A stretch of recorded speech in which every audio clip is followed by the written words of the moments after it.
Hi, and welcome back to Psychology 2. We're going to look at part 2 of the developmental chapter.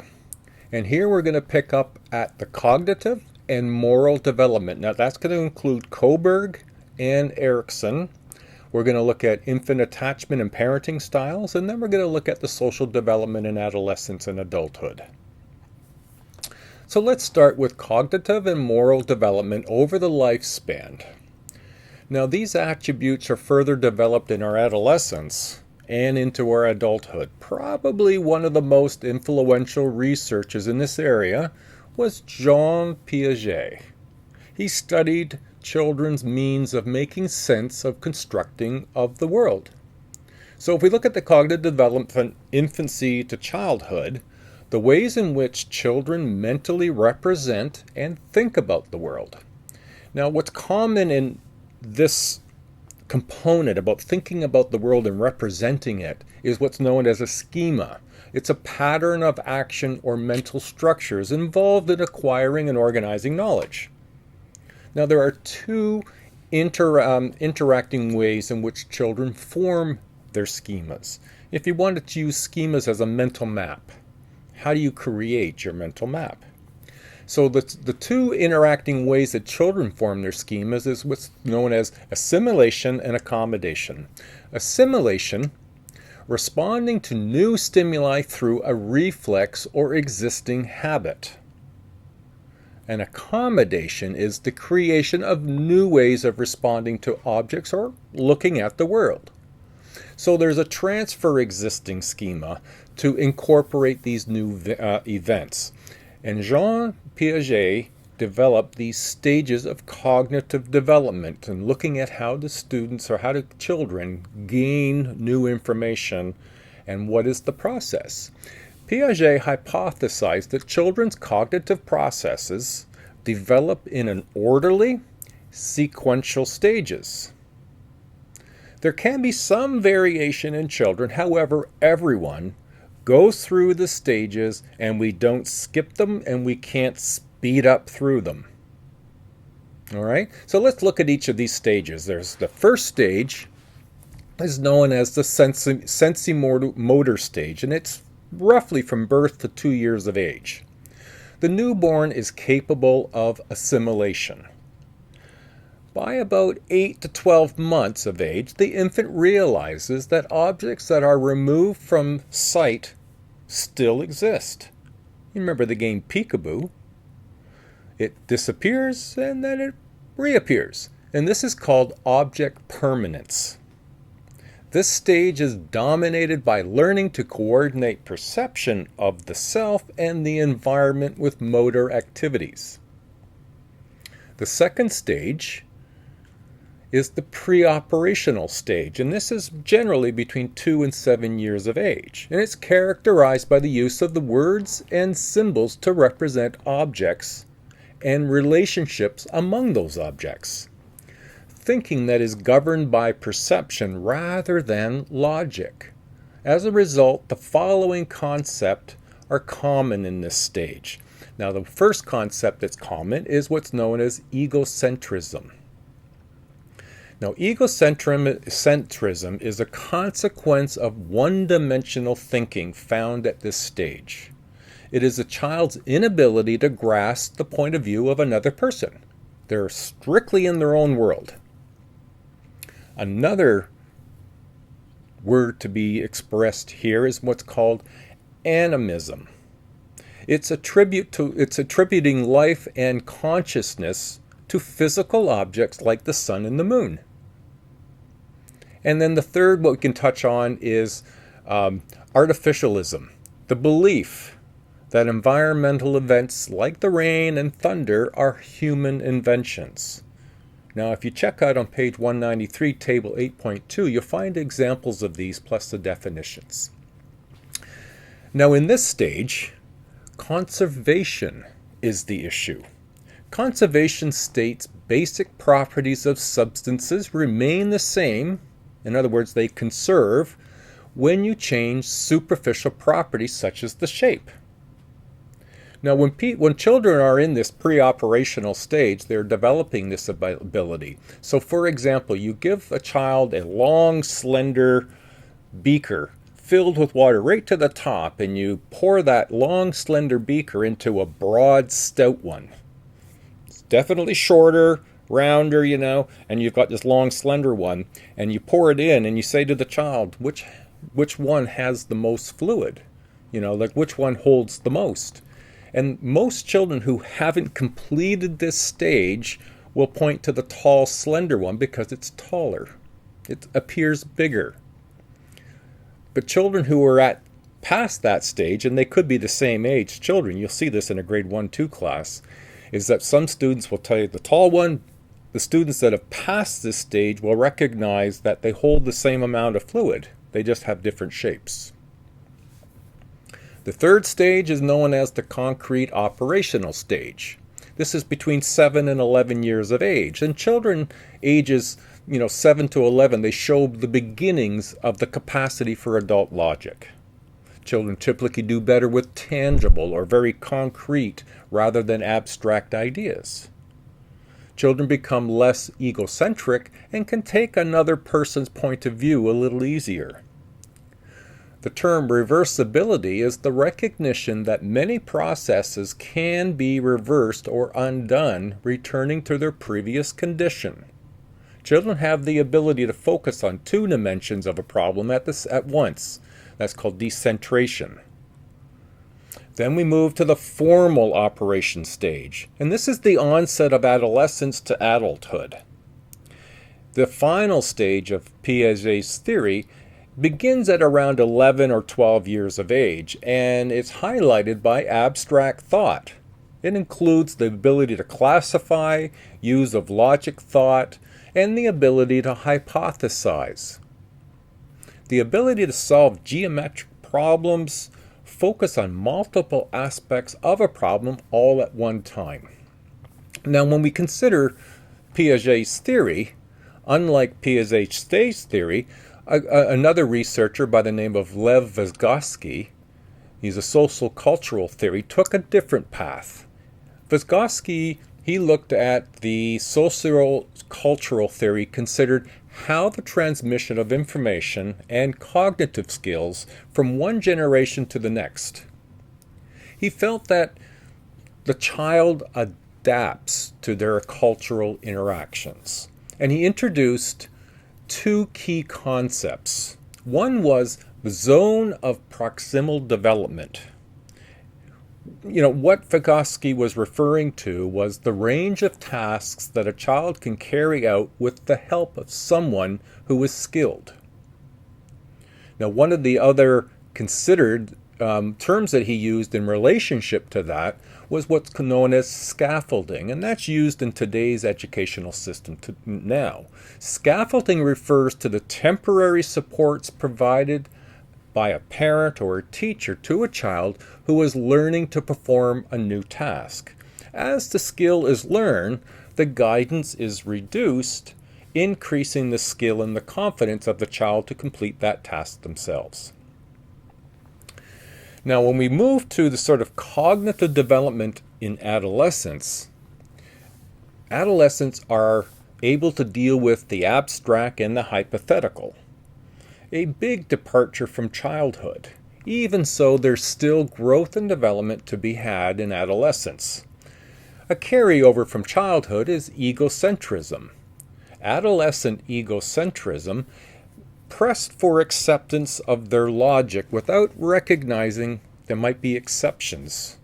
Egocentric thought is that component. This can give rise to two cognitive developments: imaginary audience and personal fable. Let's look at those. And this is an adolescent's condition or circumstance. It doesn't apply in all instances, but it largely occurs in adolescence. Imaginary audience. This is the belief that other people are as concerned with your thoughts and behavior as you are yourself. It's an imaginary audience because really not everyone feels the same as you. And then the fable, or the personal fable, is the belief that our feelings and ideas are somehow special. We are unique and invulnerable. Behaviors such as showing off and risk-taking are seen at this particular time. Now we're going to move into the cognitive development of adulthood. And here the characteristics of this stage, creativity, memory functioning, and intelligence, all are at their height in adulthood. The memory function does decline with age, and people do tend to retain their verbal skills and general knowledge into advanced ages. Two concepts that apply in this stage is crystallized versus fluid intelligence. Crystallized intelligence represents a lifetime of attainment, including vocabulary and accumulated facts. Typically, it increases over the decades. It makes sense. The more life you live, the more life you have in your head. Therefore, you have these accumulated facts and a more rich vocabulary. Fluid intelligence represents mental flexibility. It's the ability to process information rapidly, learning and solving new problems.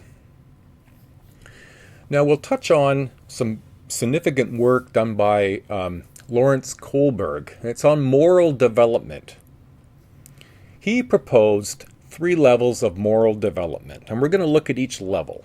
The first is what he called the pre-conventional level, and it's based on moral judgment on the consequences of behavior. It applies to most children through the age of 9. And with this comes a couple of stages. The first stage is to orientate towards obedience and punishment. The second stage is good behavior allows people to satisfy their needs and those of others. The second stage, or the second phase, I guess is better than stage, second phase is the conventional level, where moral reasoning is judged by conformity to conventional standards of right and wrong. Familial right or wrong, religious right or wrong, societal right or wrong. So stage 3 would be moral behavior is that which meets the expectations of others. And the fourth stage is that moral judgments are based on rules that maintain the social order. The last grouping is the post-conventional level. Stages 5 and 6 of moral reasoning become much more complex. Adolescents are able to take into account personal consciousness and human rights and weigh these against the need to follow the rules and maintain social order. If we were to evaluate Kohlberg's theory, there might be there is evidence supports that the view that moral judgments of children develop in an upward sequence. Education is likely to play a role in adolescents achieving post-conventional thought. Kohlberg may have underestimated the influence of social, cultural, and educational institutions.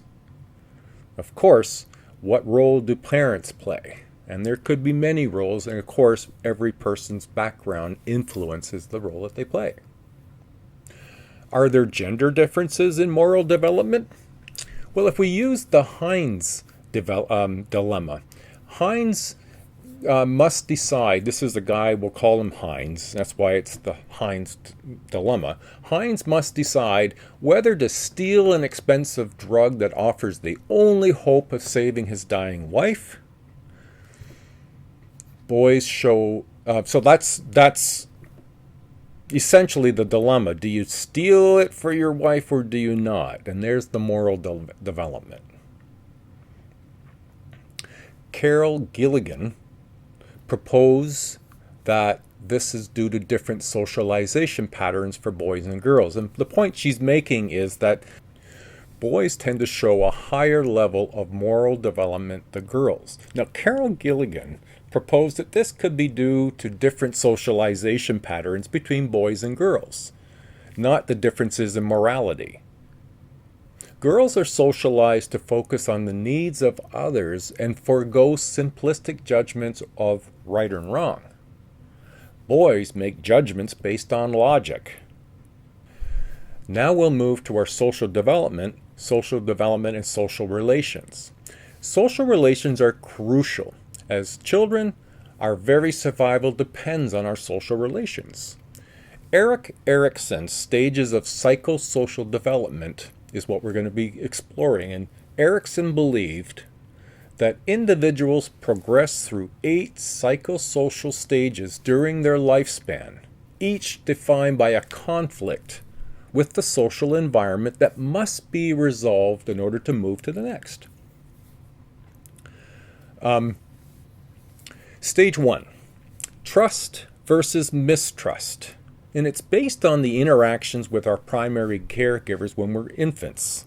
The infant must gain a sense of predictability and trust in its caregivers, or it risks development of mistrust and a mistrust nature. So when children cry and we respond, they start to see a predictability and trust in the caregiver. If they cry and we don't respond, and we do sometimes, then it doesn't build the same level of predictability, and therefore a lack of trust in that predictability, which could make for mistrust. Erikson's second stage is autonomy versus shame and doubt. Early childhood and preschool years, our relationships encourage us to develop autonomy, or feelings of shame and guilt. Stage 3, the initiative versus guilt.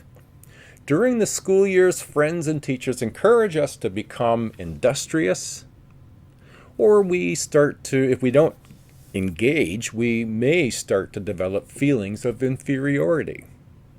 So these are the conflicts that we all work our way through on psychosocial development. Now, stage 4, competence versus inferiority. Now we're into adolescence by this point, and it's adolescents struggle to define themselves. Who am I versus who are you? Stage 5 is ego identity versus role confusion. Now by definition, ego identity is a firm sense of who you are and what you stand for. If this isn't accomplished, then role diffusion is experienced. And role diffusion is spreading yourself too thin and running down one alley after another trying to figure things out. Stage 6, intimacy versus isolation. Now, Erikson proposed that young adults enter a stage of intimacy versus isolation. This is marked by the establishment of intimate relationships. The ability to share, care for, commit themselves to another person. Without this, isolation and being unsure of oneself. Stage 7 this is generativity versus stagnation. Now, generativity is doing things that we believe are worthwhile. This enhances self-esteem and helps shape a new generation. Well, compare that to stagnation, which is treading water and has a powerful destructive effect on self-esteem. Stage 8 is ego integrity versus despair. Now, ego integrity derives from wisdom, expert knowledge, balance, and excellence. Now, we're going to visit Erikson's stages a little later in this video. I want to move to infant attachment, which is another factor that influences our development. Now, by definition, James Bowlby was the first attachment theorist, and his work pioneered the work of Mary Ainsworth. Now, her work around attachment is the emotional tie that is formed between animal or person to another. Attempts to maintain contact or nearness shows anxiety when separated. So the theoretical views of attachment, behaviorists view that attachment is learned through experience. Now, Harry Harlow, he suggested that skin contact may be more important than learning experiences. Now, you might know his experiment with rhesus monkeys, where he created a wire mesh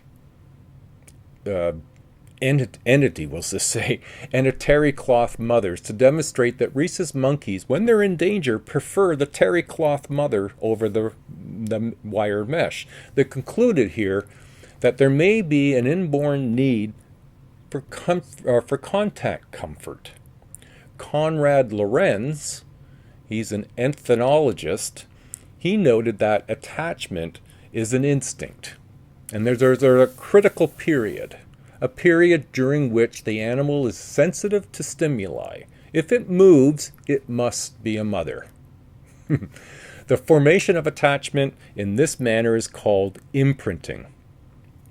The strange situation and patterns of attachment, the bonds between caretaker and infant, researchers like Ainsworth have identified 4 types of attachment. The first is what's known as secure attachments. Infants mildly protest their mother's departure, and they seek interaction upon their return, and are readily comforted. Children with secure attachment are happier, more sociable, and cooperative, and have longer attention spans and are less impulsive and liked by peers and teachers, and they have fewer behavior problems. The second form of attachment is known as avoidant attachment. Infants are least distressed by their mother's departures. They play by themselves and ignore their mothers when they return. Resistant attachment infants are the most emotional, showing severe signs of distress when their mothers leave, and showing ambivalence upon reunion by alternately clinging and pushing away their mothers. The fourth type is what's known as disorganized or disorientated attachment. The infant exhibits contradictory and ambivalent responses that are indicative of distress upon the caregiver's return. Now, developmental psychologists also study the parenting styles in relation to personality development. And some of the parenting styles, instrumental competence.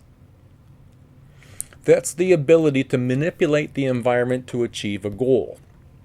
Parental behavior research by Bomren focused on 4 aspects of parental behavior. The first was strictness. The second, demands for a child to achieve intellectual, emotional, and social maturity. 3, communication ability. And 4, the warmth and involvement. Now, based on research in this area, 4 parenting styles have been proposed. Authoritative, strict, but willing to reason with their children. Parents set high, but realistic, reasonable standards, and they enforce limits. At the same time, they encourage open communication and independence. Most competent children come from this type of family and parenting style. Children of warm parents are more likely to be socially and emotionally well-adjusted. They also internalize moral standards. They develop a consciousness, greater self-reliance, self-esteem, social competence, and achievement motivation. The second group is known as authoritarian. Parents make the rules, expect unquestioned obedience from their children, and punish misbehavior, often physically, and value obedience to authority. Children of authoritarian parents are often withdrawn, aggressive, and usually don't do as well in school. The third type of parenting is what's known as permissive. Parents through are warm and supportive, but make very few rules or demands and usually don't enforce those that are made. They allow children to make their own decisions and control their own behavior. Children of permissive parents are less mature and impulsive, moody and aggressive. Delinquency seen in adolescence along with continued poor academic performance. The fourth group is what's known as the uninvolved parent. This is leaving children on their own, making few demands, showing little warmth and encouragement. Children of uninvolved parents obtain poorer grades, hang out with the crowd at parties, and deal with and use drugs. Okay, now here's where we revisit Erikson's stages. Here we're going to look at the social development from adolescence through emerging adulthood, young adulthood, middle adulthood, and you guessed it, late adulthood. So let's begin with the social development of adolescence, the relationship with peers and parents. With adolescents becoming more independent and searching for who they are, it can pit adolescents and parents to be in conflict. This, of course, can be affected by many concepts already touched on, like parenting style, parental attachment.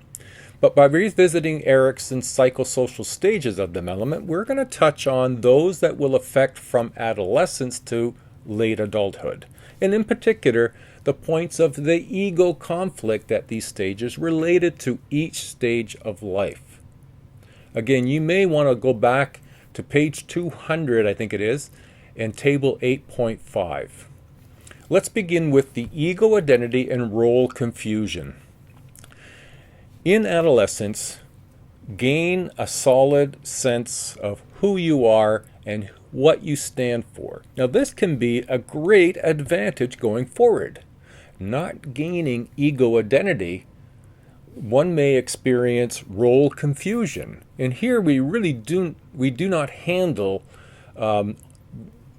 we don't really have much of a handle, I mean to say, on who we are, and therefore we're not very focused, or we can't find solid ground to stand on. We struggle in life if we can't identify who we are and what we stand for. If we move to the social development of adulthood and emerging adulthood, this is a relatively new stage of development. This stage is highlighted by delaying marriage and parenthood, post-secondary education. These transitions are delayed and put off until late 20s and early 30s. When the social development does not end in adolescence, it continues throughout life. And the young adult, here we tend to hit our stride. We are more independent. Maybe we have a career on the way, making our own choices. It's during this stage that we face the next ego conflict, intimacy versus isolation. Intimacy is central to establishing a solid, intimate relationship. In order to achieve this merging, a solid sense of self is really important. Now, not achieving this development can lead to a sense of isolation and disappointment. And isolation is really just this, you don't feel as connected to people. Now, we move to middle adulthood. Generavity versus stagnation is the stage of this time of life. Being able to contribute to the next generation, to have things to do that are purpose-filled, is generavity. Stagnation represents when we don't have any interest in new or anything about what we can grow. This can damage our sense of self. It is in this period of life that we may experience what is known as the midlife crisis. This is the period of life where we are working hard and focused on now. Then we stop to consider 10 to 20 years in the future and start to feel depressed. Too far to go to retire and not enough time to get done what needs to be get done. By late adulthood, well, here we're experiencing Erikson's ego integrity versus despair stage, and here we try to keep seeing that there is purpose and meaning in our life. We are less interested in accumulating stuff as we are with seeing value in what we do. And then lastly, and not leastly, there's the death, the end of our development. Elizabeth Kubler-Ross identified 5 stages of coming to terms with death: denial, anger, bargaining, depression, acceptance. Let's look at them. Denial. This is the shock, the disbelief that this is somehow not right. That can't be possible. Anger, like, why me? Why them? Anger, resentment, and envy. 3, bargaining. Well, I deny, I'm angry, and I'm still not going to go well, so I'm going to bargain. I'm going to bargain with God, strike a deal to postpone death, find some promise that I can make that will give me more time. Then 4, depression or sadness. Sadness over the past and impending losses. And then finally, 5, acceptance. Struggling against death ends contemplating is coming without fear or despair.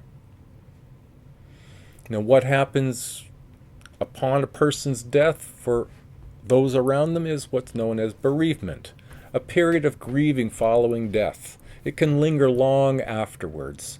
Those who suffer the most intense grief initially, who weep inconsolably and feel the deepest pain, do not get through their bereavement more quickly than others. There's a term known as dual process coping. Periods of grieving and periods of relief can be effective as a means of coping with loss of a loved one.